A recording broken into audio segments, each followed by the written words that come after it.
Praise the Lord. இயேசுவின் ரத்தம் ஜெயம். தினமும் இயேசு நிகழ்ச்சிக்கு உங்களை கர்த்தராகிய இயேசு கிறிஸ்துவின் நாமத்தில் வரவேற்கிறேன். செய்தியின் தலைப்பு, மகிமையை கண்ணால் காணச் செய்யும் தேவன். ஆதார வசனம் யோவான் 2:11. இவ்விதமாக இயேசு இந்த முதலாம் அற்புதத்தை கலிலேயாவில் கானா ஊரிலே செய்து தம்முடைய மகிமையை வெளிப்படுத்தினார். அற்புதங்களை காணும் அருமை மக்களே, தேவன் தம்முடைய மகிமையை வேறு ஒருவருக்கு கொடேன் என்றவர் சீயோனிலே ரட்சிப்பையும் இஸ்ரவேலுக்கு என் மகிமையும் கட்டளையிடுவேன் என்றார். சீயோன் நாம்தான், இஸ்ரவேல் நாம்தான். இது ஏசாயா 42:8, 48:11, 46:13 இதில் குறிப்பிடப்பட்டுள்ளது. அதாவது ரட்சிக்கப்பட்டு தம்முடைய சொந்த ஜனங்களாய் ஏற்றுக்கொள்ளப்பட்டவர்களுக்கே தமது ஆசீர்வாதத்தையும் தமது வல்லமை, அன்பு, அற்புதங்களை கொடுப்பேன் என்கிறேன், காட்டுவேன் என்கிறேன் என்பதாகும். அவரது மகிமை என்பது ஒரு பொருள் அல்ல, அது கர்த்தரின் முழு ஆளுமை, முழு பிரியம், முழு வல்லமை. இதனை வெளிப்படுத்திய செயல்கள்தான். இயேசு சென்ற விடமெல்லாம் அவருடைய வல்லமை வெளிப்பட்டு அங்கிருந்து அனைவரும் சுகம் அடைந்தனர் என்று வாசிக்கிறோம். இதுதான் மகிமை வெளிப்படுவது. இன்னது இன்னது இப்படி சம்பவிக்கும் என்று தீர்க்கதரிசனின் மூலமாக சொல்லுகிறார். இதுவும் மகிமை வெளிப்படுத்தலாகும். அவர் வெளிப்படுத்தாவிட்டால் ஒருவரும் எதையும் அறிந்து கொள்ள முடியாது, பெற்றுக்கொள்ள முடியாது. இதைத்தான் தானியேல் நேபுகாத்நேச்சாரிடம், பாபிலோன் ராஜாவிடம் சொன்னான். அவரே மறைபொருளை வெளிப்படுத்துகிறவர். தானியேல் 2:22. வாக்குகள் கொடுத்ததும் மகிமைதான். அதன் பொருளை அவரே வெளிச்சமிட்டு விவரித்து காட்டுகிறார். இதுவும் அவருடைய மகிமைதான். இதைத்தான் தாவீது தன் சங்கீதத்தில் உம்முடைய பிரசித்தம், அதாவது மகிமை, வெளிச்சம் தந்து பேதையர்களை உணர்வுள்ளதாக்குகிறது என்று சொல்கிறார். சங்கீதம் 119, 130. நாம் பேதையர்கள், நமக்கு இந்த மகிமையின் வாக்கின் முழு பொருளும் தெரியாது. அவரே விளக்கி கொடுக்கிறார்.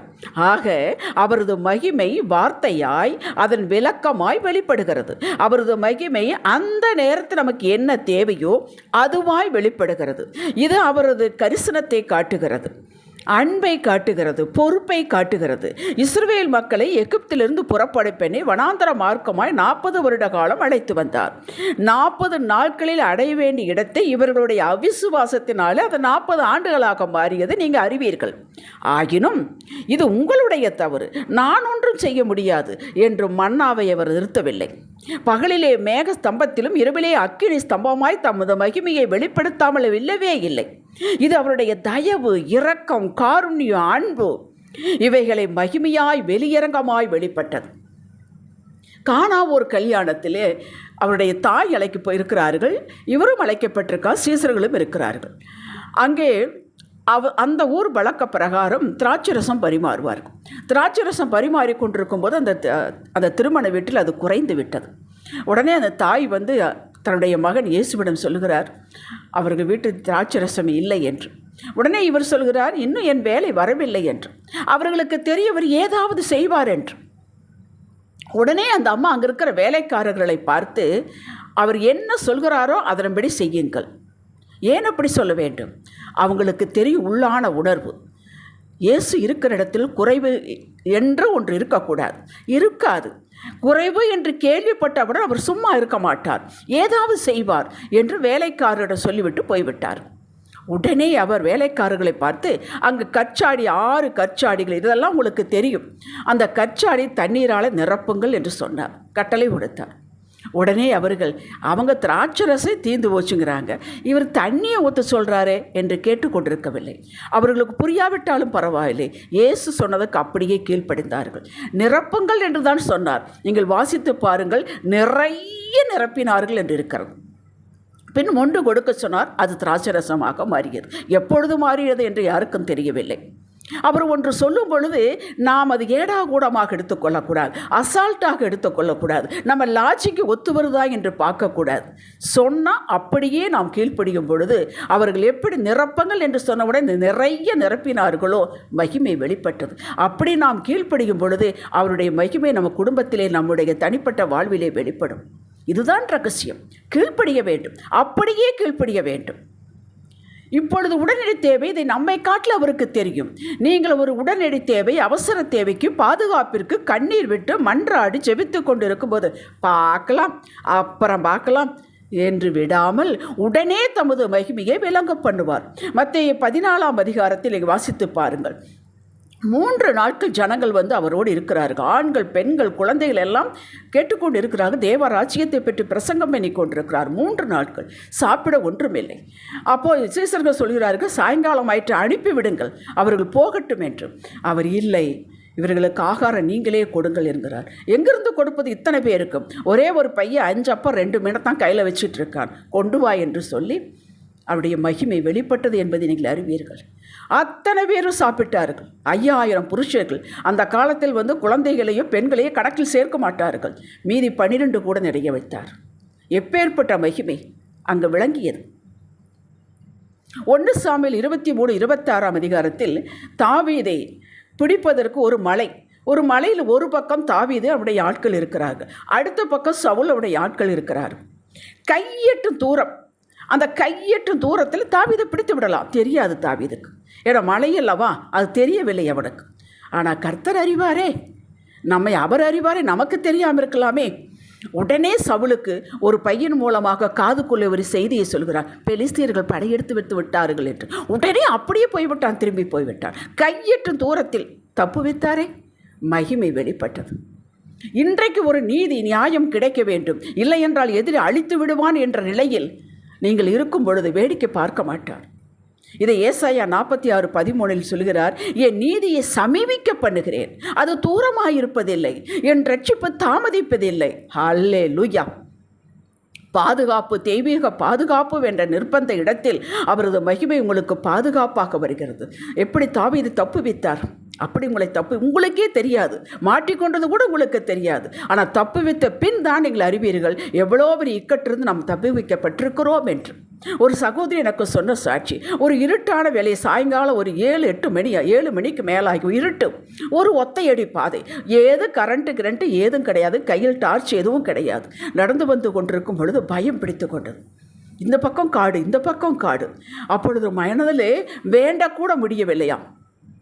வந்து கொண்டிருக்கும் பொழுது ஒரு பெரிய நாய், அவருடைய ஹைட்டுக்கு அந்த நாயை நான் டிவியில் கூட பார்த்ததில்லை என்கிறார். அவ்வளோ பெரிய நாய் பக்கத்தில் நின்று கூடவே வந்துதான், குதிரை மாதிரி இருந்தது அந்த நாய். இவர்களுக்கு அத்தனை பயம் போய்விட்டது. அது எது வரல வந்தது, அவர்கள் வீட்டுக்கு அருகாமையில் வந்ததாம். நம்ம வீட்டுக்கே கூட்டிகிட்டு போயிடலாம்னு நினைக்கும்போது அது காணாமல் போய்விட்டது. கேட்டீர்களா? மகிமை வெளிப்படும்.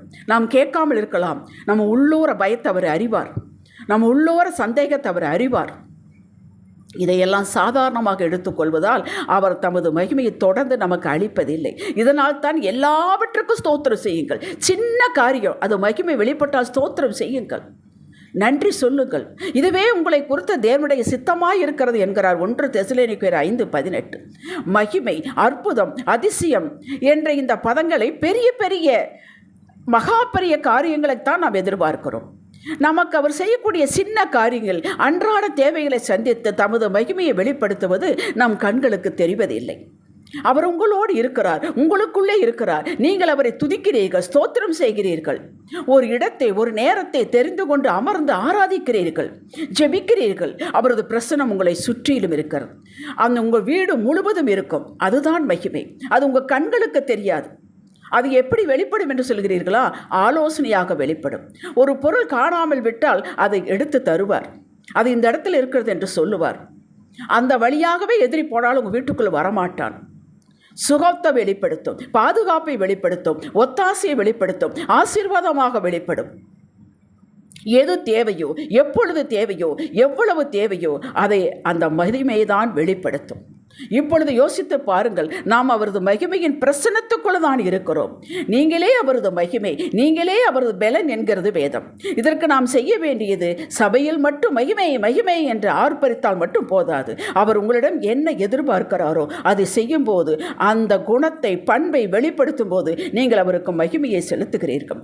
கீழ்ப்படியும் போது மகிமையை செலுத்துகிறீர்கள். முடியாத சமயத்தில் ஜெபிக்கும் போது மகிமையை செலுத்துகிறீர்கள். அது அவருக்கு தெரியும். மகிமையை செலுத்துகிற உங்களுக்கு இரட்டிப்பான மகிமையை அவர் தருவார். யோபு எப்படி மகிமையை செலுத்தினார்? எல்லாம் போய்விட்டது. யோபுதான் சரியான உதாரணம். ரோட்டுக்கு வந்து சொரிந்து கொண்டு இருக்கிறான். அப்பொழுது ஃப்ரெண்ட்ஸ் எல்லாம் வந்து நீ தப்பு செய்திருப்பான், பிள்ளைக்கு தப்பு செய்திருப்பான். அவன் ஏதாவது பேசினானாம். அவன் பேசினதெல்லாம் பாருங்கள். என் நியாயாதிபடத்தில் இறக்க வேண்டி கெஞ்சுவேன் என்று அறிக்கை செய்கிறான். அவர் எனக்கு செய்வார், எனக்கு குன்றிருத்தது செய்வார், எனக்கு குறித்திருக்கிறார், நான் அவரை பார்ப்பேன். அறிக்கை செய்தானுங்க, உள்ளத்திலிருந்து அறிக்கை செய்தான். அதுதான் மகிமை. அந்த மகிமையை அவர் எப்படி கொடுத்தார்? இரட்டத்தனையான ஆசீர்வாதமாக மாற்றி கொடுத்தார். மக்களே, அவர் உங்களுக்கு வேண்டும், அவர் போதுமானவர். இந்த வாக்கியமே உங்களுக்கு மகிமை. ஜெபிக்கலாம். தகப்பனே, உங்களது மகிமையை வெளிப்படுத்துங்கப்பா என்று நான் மன்றாட வேண்டியதில்லை. உங்கள் பிரசன்னத்தில் இருந்து கொண்டு உள்ளான நல்ல மன மாற்றத்தை நான் வெளிப்படுத்துவதே நான் உங்களுக்கு செய்யும் மகிமையாகும். இந்த வெளிப்படுத்தலை கொடுத்து கொண்டே இருப்பேன் என்பதை நாங்கள் இன்று கற்றோம். அப்படியே நடப்போம். மகிமை பெற்று சாட்சியாகவே வாழ்வோம். இயேசுவின் நாமத்தில் பிதாவே, ஆமேன். இன்றைய சிந்தனைக்கு எனது ஒவ்வொரு சிந்தனை, பேச்சு, செயல் என் தகப்பன் இயேசுவுக்கு அது மகிமையாயிருப்பதில் கவனமாயிருப்பேன். ஆமேன். ஹல்லேலூயா.